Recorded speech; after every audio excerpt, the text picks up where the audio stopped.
السلام علیکم ورحمۃ اللہ وبرکاتہ۔ میں محمد عظمت رضا رضوی، نظامی استاد جامعۃ رضا فاطمۃ الزہرا، اون صورت گجرات، درجہ عالمیت کی متعلمات سے مخاطب اور نور الانوار کا درس دینے جا رہا ہوں۔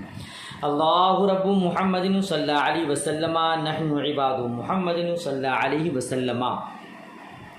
اللہم رب اشرح لی صدری ویسر لی امری واحلل عقدۃ من لسانی یفقہوا قولی۔ اللہم رب یسر ولا تعسر وتمم بالخیر وبک نستعین یا فتاح یا فتاح یا فتاح۔ اللہم افتح علینا حکمتک ونشر علینا رحمتک یا ذا الجلال والاکرام۔ بسم اللہ الرحمن الرحیم۔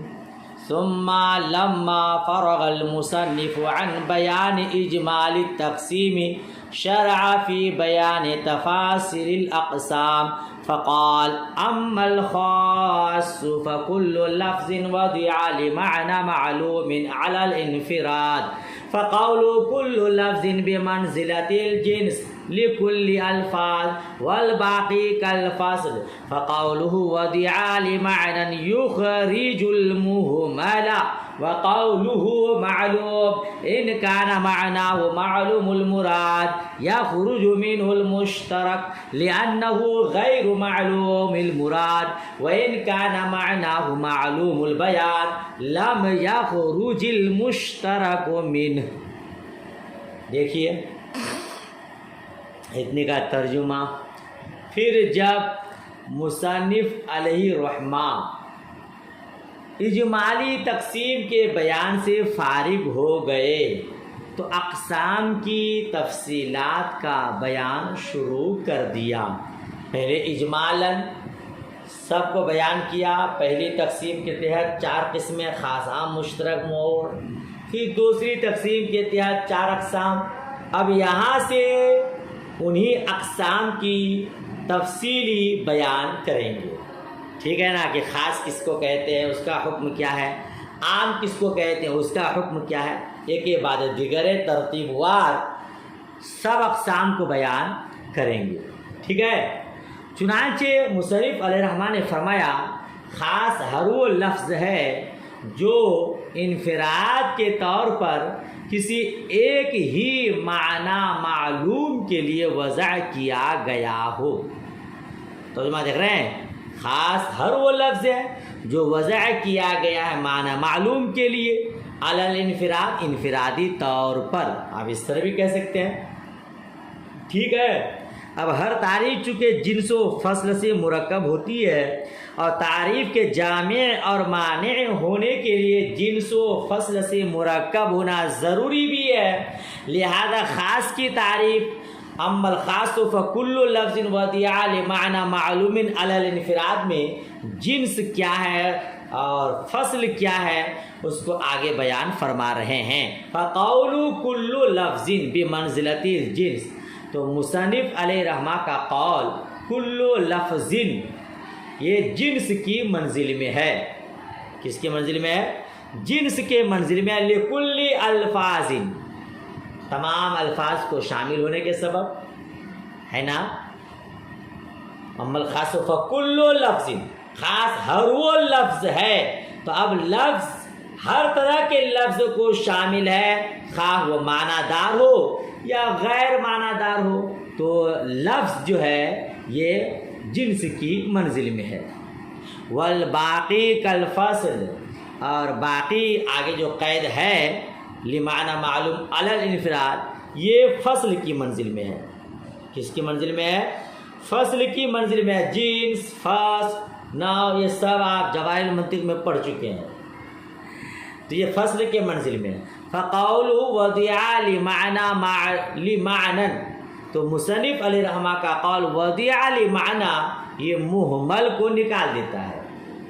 محمل کو، خاص ہر وہ لفظ جو وضع کیا گیا ہے معنی کے لیے، تو محمل وہ لفظ جو معنی دار نہیں ہے اس کو چونکہ معنی کے لیے واضح نے وضع نہیں کیا ہے، لہذا مصنف علیہ رحمٰ نے جب لمعنی کہہ دیا تو محمل اس سے نکل گیا، ٹھیک ہے۔ یخرج المحملہ غزیال معنی یا محمل کو نکال دیتا ہے.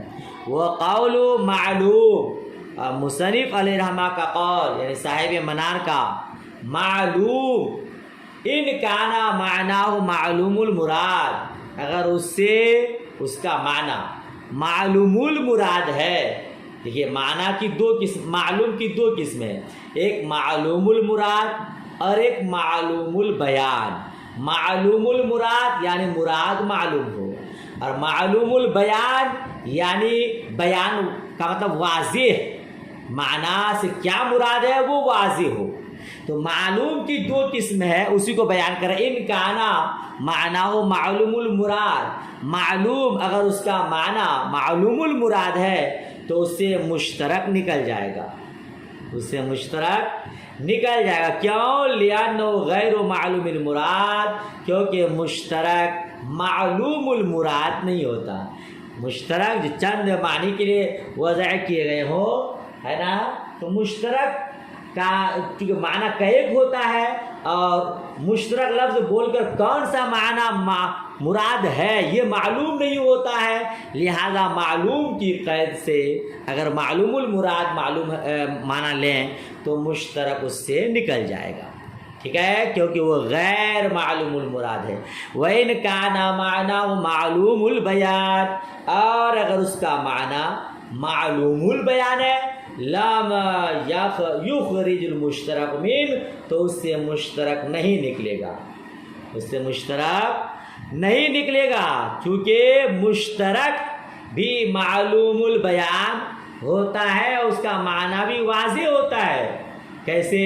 لفظ مشترک کے چونکہ کئی ایک معنی ہوتے ہیں، وہ کئی ایک معنی کے لیے موضوع ہوتے ہیں، اور وہ تمام معنی لفظ سے ظاہر اور واضح ہوتے ہیں. ٹھیک ہے نا. لہذا معلوم سے اگر معلوم البیان معنی لیں تو مشترک اس سے نہیں نکلے گا. تو کس سے نکلے گا؟ کہتے وَيُخْرِجُ مِنْ قَوْلِهِ عَلَى الْانْفِرَادِ، اور وہ مصنف علیہ رحمہ کے قول علی الانفراد سے نکل جائے گا. لِأَنَّ مَعْنَاهُ حِينَئِذٍ أَنْ يَكُونَ الْمَعْنَى مُنْفَرِدًا عَنِ الْأَفْرَادِ، کیونکہ جب معلوم سے معلوم البیان مراد لے لیے تو اس کا معنی اس وقت یہ ہوگا کہ معنی منفرد افراد سے اور دوسرے معنی سے ہو، معنی افراد سے اور دوسرے معنی سے منفرد ہو. ٹھیک ہے، تو اس سے مشترک اور عام دونوں نکل جائے گا. چونکہ مشترک ایک معنی کے لیے وہ موضوع نہیں ہے، اور عام بھی چونکہ بہت سارے معنی کو شامل ہوتا ہے، عموم کے لیے ہوتا ہے، انفراد کے لیے نہیں ہوتا. لہذا معلوم سے جب معلوم البیان مراد لیں گے تو اس سے مشترک بھی نکل جائے گا، اور کیا نکل جائے گا؟ عام بھی نکل جائے گا انفراد کی قید سے. ٹھیک ہے، یہاں جو انفراد ہے نا علی الانفراد، اس قید سے مشترک اور عام دونوں نکل جائے گا. کیوں؟ چونکہ مشترک اور عام دونوں کا معنی ایک نہیں ہوتا ہے. مشترک بھی ایک معنی کے لیے موضوع نہیں ہے، اور عام بھی منفرد کے لیے ایک معنی کے لیے موضوع نہیں ہے. ٹھیک ہے، تو خاص کی تعریف کیا ہوئی؟ خاص ہر وہ لفظ جو وضع کیا گیا ہے معنی معلوم کے لیے انفرادی طور پر، یعنی ایک ہی معنی کے لیے موضوع ہے. اتنی بات سمجھ میں آ گئی؟ چلیے آگے بڑھیے، صفحہ پلٹیے. وَإِنَّمَا ذُكِرَ اللَّفْظُ هَاهُنَا دُونَ النَّظْمِ جَرَيًا عَلَى الْأَصْلِ وَلِأَنَّ الظَّاهِرَ أَنَّ هَذِهِ الْأَقْسَامَ لَيْسَتْ مُخْتَصَّةٌ بِالْكِتَابِ بَلْ يَجْرِي فِي جَمِيعِ كَلِمَاتِ الْعَرَبِ وَإِنَّمَا ذُكِرَ النَّظْمُ فِي التَّقْسِيمَاتِ رِعَايَةً لِلْأَدَبِ لِأَنَّ النَّظْمَ فِي الْأَصْلِ جَمْعُ اللُّؤْلُؤِ فِي السِّلْكِ بِخِلَافِ اللَّفْظِ فَإِنَّهُ فِي اللُّغَةِ الرَّمِيقِ وَأَمَّا ذُكِرَ كَلِمَةُ كُلٍّ فَإِنَّهُ وَإِنْ كَانَ مُسْتَنكِرًا فِي التَّعْرِيفَاتِ فِي الِاصْطِلَاحِ الْمَنْطِقِ وَلَكِنَّ الْقَصْدَ هَاهُنَا لِبَيَانِ الْإِطْرَادِ وَالضَّبْطِ وَهُوَ إِنَّمَا يَحْصُلُ بِلَفْظِ كُلٍّ. ترجمہ دیکھیے، اور مصنف علیہ الرحمٰن نے یعنی صاحب منار نے یہاں لفظ ذکر کیا ہے، نظم نہیں، ٹھیک ہے نا، اصل پر چلتے ہوئے، اور اس لیے کہ ظاہر یہ ہے کہ یہ اقسام کتاب کے ساتھ خاص نہیں ہے بلکہ تمام کلمات عرب میں جاری ہیں، اور تقسیمات میں نظم کا ذکر ادب کی رعایت کرتے ہوئے ہے، کیونکہ لغت میں نظم کے معنی لڑی میں موتی پیرونے کے ہیں۔ اس سے پہلے بھی بتا چکا آپ کو، نظم کا معنی دھاگے میں موتی کو پیرونا، برخلاف لفظ کے، کیونکہ لفظ کا معنی لغت میں پھینکنا ہے، ٹھیک ہے، اور کلمہ کل کا ذکر منطق کی اصطلاح میں اگرچہ برا ہے، لیکن یہاں تعریف کو جامع اور مانع بیان کرنا مقصود ہے، اور یہ لفظ کل سے حاصل ہوتا ہے۔ ترجمہ ہو گیا، مفہوم دیکھیے، یہ جو عبارت ذکر کیا نا، وہ انما ذکر اللفظ ہاؤنا دون النظم جرائن علی الاصل، اس پوری عبارت جس کا میں نے ترجمہ کیا، یہ پوری عبارت دو اعتراضی مقدر کا جواب ہے۔ جی، پہلا اعتراض یہ ہے کہ صاحب منار نے خاص کی تعریف میں لفظ ذکر کیا ہے نا، اما الخاص فکل لفظ ذکر کیا ہے، حالانکہ تقسیمات میں لفظ نہیں فرمایا، نظم فرمایا ہے، جہاں تقسیمات ہوئی تھی اس سے پہلے، ٹھیک ہے نا، تو وہاں نظم اور یہاں لفظ استعمال کیا، ایسا کیوں؟ ٹھیک ہے، تو اس کا یہاں دو جواب دیا گیا ہے۔ پہلا جواب یہ کہ لفظ کا ذکر اپنی اصلیت پر جاری کرتے ہوئے بیان کیا ہے۔ اے بھائی، لفظ اور معنی یہی نہ ہوتا ہے، معنی کے مقابلہ میں لفظ ہوتا ہے، تو اصل میں لفظ ہی کو استعمال کیا جاتا ہے، اسی لیے مصنف علیہ الرحمٰن نے یہاں اصل کی پر چلتے ہوئے لفظ بیان کیا ہے، ٹھیک ہے۔ دوسرا جواب یہ ہے کہ دیکھیے، وہاں تقسیمات میں چونکہ کتاب کا بیان تھا، وہ ہوا نظم والمعنی جميعا، کہ کتاب نظم اور معنی دونوں کے مجموعہ کا ہے، تو کتاب کی شان میں لفظ کی جگہ نظم ذکر کیا تھا، ادب کی رعایت کرتے ہوئے، چونکہ نظم کے معنی میں بھرپور رعایت ہے، ادب کی رعایت ہے، چونکہ نظم کا معنی کیا، کتنا شاندار ہے، موتی کو لڑی میں پیرونا، دھاگے میں پیرونا، کہ قرآن مجید کی ایک ایک آیت، ایک ایک حرف یوں پیرویا گیا ہے جیسا کہ موتی کو دھاگے میں پیرویا جاتا ہے، تو ادب ہے اس معنی میں۔ اور رمی کا معنی چونکہ پھینکنا، میں نے بتایا تھا آپ کو، اکلت التمرۃ ولفظت النوا، میں نے کھجور کو کھایا، گٹھلی کو پھینک دیا، پھینکنا ردی چیز کو ہوتا ہے، تو کتاب کی شان میں لفظ کا استعمال مناسب نہیں تھا، ادب کے خلاف تھا، اسی لیے وہاں نظم استعمال کیا تھا، ٹھیک ہے نا، اور یہاں لفظ استعمال کر رہا ہے، چونکہ خاص کی جو تعریف ہو رہی ہے وہ صرف کتاب اللہ کی نہیں بلکہ تمام کلمات عرب میں جاری ساری ہے، تمام کلمات عرب میں جو بھی لفظ ایک معنی کے لیے موضوع ہوگا وہ خاص کہلائے گا، ٹھیک ہے۔ تو یہاں صرف کتاب اللہ کی چونکہ تقسیم نہیں ہے، کتاب اللہ کے اقسام کو بیان کرنا نہیں ہے، اسی لیے یہاں ادب کی رعایت ضروری نہیں ہے، اصل کا لحاظ کرتے ہوئے لفظ کو بیان کیا۔ سمجھ شریف میں بات آئی، یہ اس کا جواب ہو گیا، ٹھیک ہے۔ آگے کہہ رہے ہیں کہ وَأَمَّا ذِكْرُ كَلِمَةُ كُلْ فَإِنَّهُ وَإِنْ كَانَ مُسْتَنْكَرًا فِي التَّعْرِيفَاتِ، کہ بھائی منطق کی اصطلاح میں تعریفات کے مقام میں لفظ کل کا استعمال ناپسندیدہ ہے، کیوں؟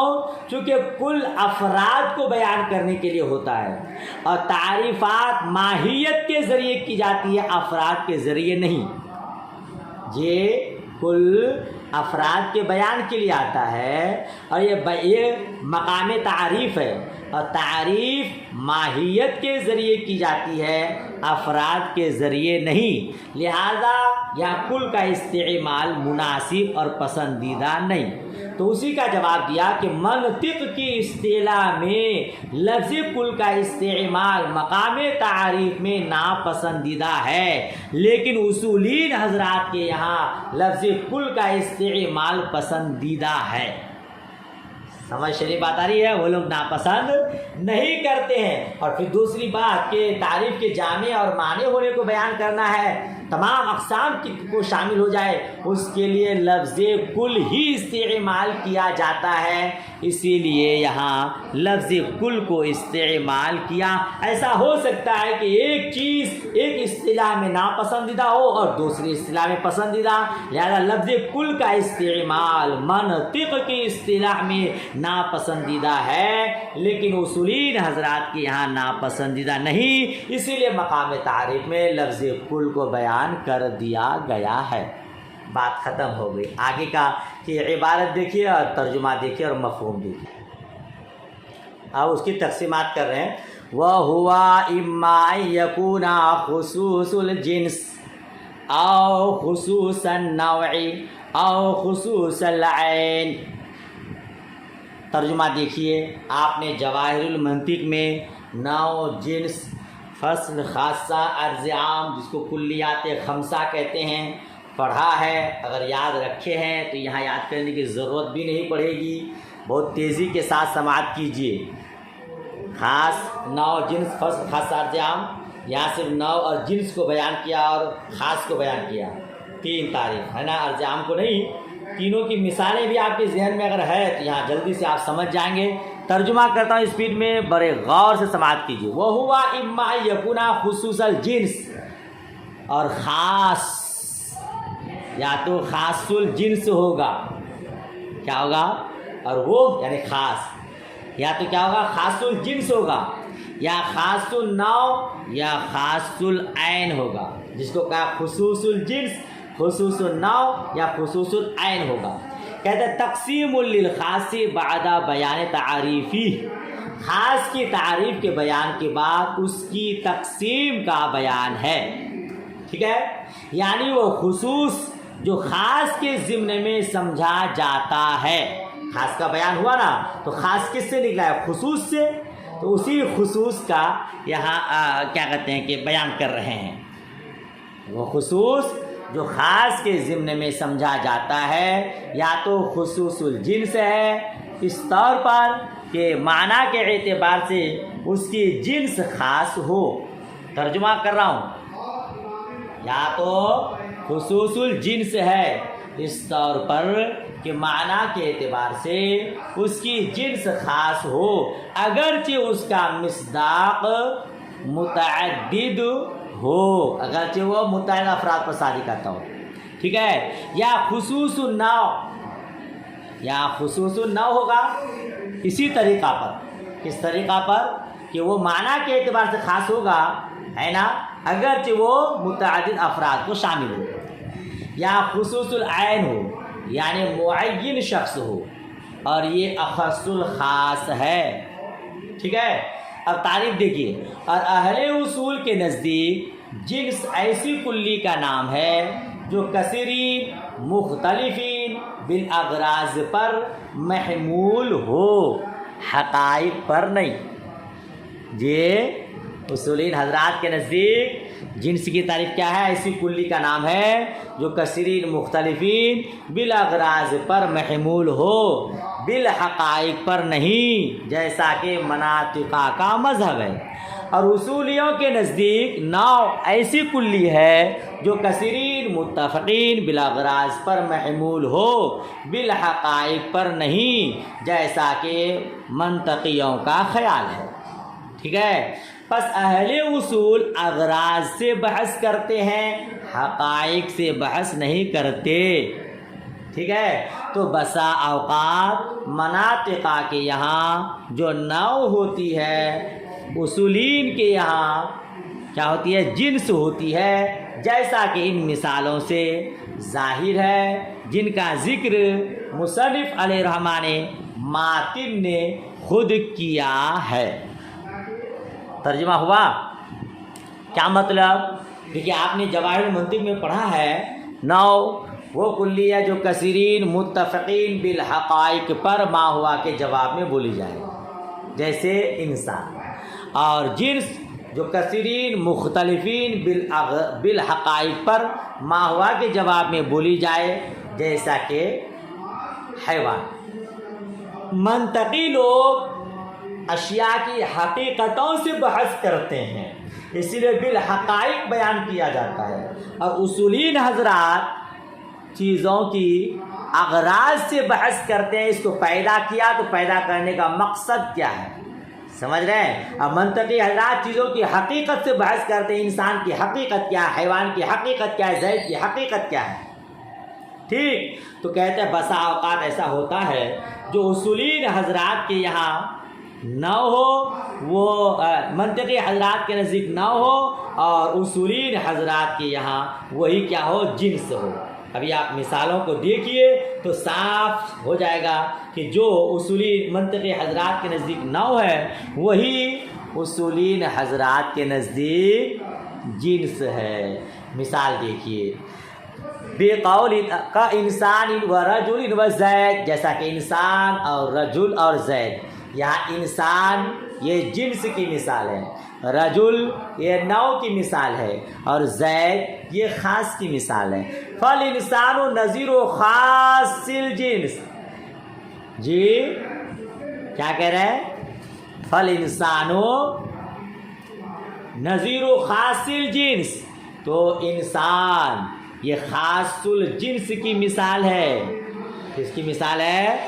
خاص الجنس کی مثال ہے، کیونکہ وہ ایسے بہت سے افراد پر محمول ہوتا ہے جن کی غرض الگ الگ ہوتی ہے، اس لیے کہ اس کے تحت مرد اور عورت ہیں، اور مرد کو پیدا کرنے کا مقصد یہ ہے کہ وہ نبی ہو، امام ہو، حدود و قصاص میں گواہی دینے والا ہو، اور جمعہ اور عیدین اور ان جیسے دوسرے احکام کو قائم کرنے والا ہو، ٹھیک ہے؟ اور عورت کی پیدائش کا مقصد یہ ہے کہ وہ مرد کے لیے فراش ہو، بچہ جننے والی ہو، گھریلو کاموں کا نظم و نسق کرنے والی ہو، یعنی گھر کے کاموں میں غور و فکر کرنے والی ہو، ٹھیک ہے؟ دیکھیے انسان یہ جنس کی مثال ہے اصولین حضرات کے نزدیک، اور یہی مثال منطقی حضرات کے نزدیک نو ہے، کیونکہ انسان کے ماتحت جتنے افراد ہیں سب کی حقیقت ایک ہے نا؟ اور اصولین حضرات اغراض سے بحث کرتے ہیں، تو انسان کے ماتحت مرد بھی ہے، عورت بھی ہے، مرد کی تخلیق کا مقصد الگ ہے، عورت کی تخلیق کا مقصد الگ ہے، جیسا آپ نے بھی پڑھا، مرد نبی ہوتا ہے، عورت نبی نہیں، مرد امام ہوتا ہے، عورت نہیں، مرد حدود و قصاص میں گواہ بنتا ہے، مرد عورت نہیں، مرد جمعہ قائم کرنے والا، عیدین قائم کرنے والا ہوتا ہے، عورت نہیں، تو مرد کا مقصد الگ، مرد ناکح ہوتا ہے، نکاح پڑھانے والا ہوتا ہے، عورت نہیں، مقصد الگ، اور عورت کا مقصد الگ، عورت کو بنایا کہ وہ مرد کا فراش بنے، مرد کی دل بستگی کا سامان بنے، مرد کے سکون کا ذریعہ بنے، بچہ جننے والی ہو، گھر میں کیا ہے نہیں ہے اس کو سوچے۔ مگر آج معاملہ بالکل الگ ہے، میڈم گھوم رہی ہے، مرد یہاں انتظام کر رہا ہے، اللہ ہی رحم فرمائے، مقصد سے ہٹے تو پھر اہمیت بھی ختم ہو گئی۔ جب تک جس چیز کا مقصد حل ہو جائے وہ کامیاب ہے، وہی بہتر ہے۔ چپل کو انسان استعمال کرتا ہے کہ پیر کی حفاظت ہو، جب تک پیر کی حفاظت ہے اس چپل کو آدمی پہنتا ہے، اور جہاں مقصد سے ہٹی تو اس کو پھینک دیا کچڑے کے ڈبے میں۔ شامیانہ کو لٹکاتا ہے کہ دھوپ سے بچا جائے، بارش کا موسم ہے پانی سے بچا جائے، لیکن اگر وہاں چوہے کی بارات آ جائے اور اس کو قطر دے اور اس سے پانی کو بھی نہ رکائے، دھوپ کو بھی نہ رکائے، تو پھر شامیانہ کو لٹکائے گا نہیں، اس کو پھینک دیا جائے گا۔ بال ہمارے سر پر جب تک ہے ہماری خوبصورتی کے لیے ہے، جہاں نائی کے پاس کٹا دیا وہ گرا دیا پھینک دیا، کیونکہ اس سے اپنا مقصد حل نہیں ہو رہا ہے۔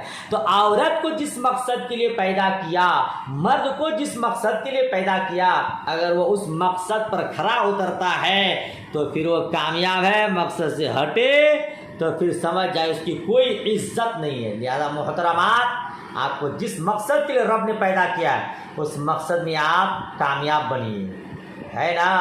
مرد کے سکون کا باعث بنیے، جھگڑا اور فساد نہ آئے، اس کے سکون کو غارت نہ کیجیے، تو آپ کی اہمیت ہوگی، آپ کی عزت ہوگی، آپ کی خاطر تواضع ہوگی۔ بہرحال تو دیکھیے دونوں کا مقصد الگ الگ ہے، تو گویا کہ یہ کثیرین مختلفین بالاغراض پر ماہوا کے جواب میں بولا جاتا ہے۔ لہذا انسان اصولین حضرات کے نزدیک جنس ہے، جبکہ یہی منطقی حضرات کے نزدیک نوع ہے۔ سمجھ شریف میں بات آ گئی؟ اچھا آگے دیکھیے، وَرَجُلٌ نَظِيرُ خاص النوع، اور رجل یہ خاص النوع کی مثال ہے، اس لیے کہ وہ ایسے افراد پر محمول ہوتا ہے جن کی غرض ایک ہوتی ہے، کیونکہ مرد کے افراد سب کے سب غرض میں برابر ہیں، ٹھیک ہے نا۔ اور زید خاص العین کی مثال ہے، کیونکہ وہ ایک معین شخص کے لیے ہے، اس میں شرکت کا احتمال نہیں ہے مگر تعدد اوضاع کے ساتھ، یہ مگر تعدد اوضاع کے ساتھ ہے۔ بھائی ایک ہی زید نام کے کئی ایک لوگ ہو تو اب تو وہ سب کو شامل ہو جائے گا، تو بھائی زید نام کے اگر بہت سارے لوگ ہو تو سب کا باپ تو ایک ہی نہیں ہوگا، باپ کا نام اگر ایک ہو جائے تو کوئی عالم ہوگا، کوئی جاہل ہوگا، کوئی مفتی ہوگا، کوئی قاری ہوگا، مختلف صفات کے ساتھ ہوں گے، ٹھیک ہے نا۔ تو زید یہ خاص العین کی مثال ہے، چونکہ یہ زید ایک معین شخص ہے اور ایک وضع کے اعتبار سے شرکت کا احتمال نہیں رکھتا ہے۔ آج کا سبق یہاں تک مکمل ہوا، امید کرتا ہوں روزانہ کی طرح آپ اس سبق کو بھی یاد کریں گے انشاءاللہ۔ رب کی بارگاہ میں دعا ہے اللہ پاک آپ کے لیے آسان فرمائے اور محنت کا جذبہ اور اس کی توفیق رفیق عطا فرمائے۔ چلیے اللہ حافظ، خدا حافظ۔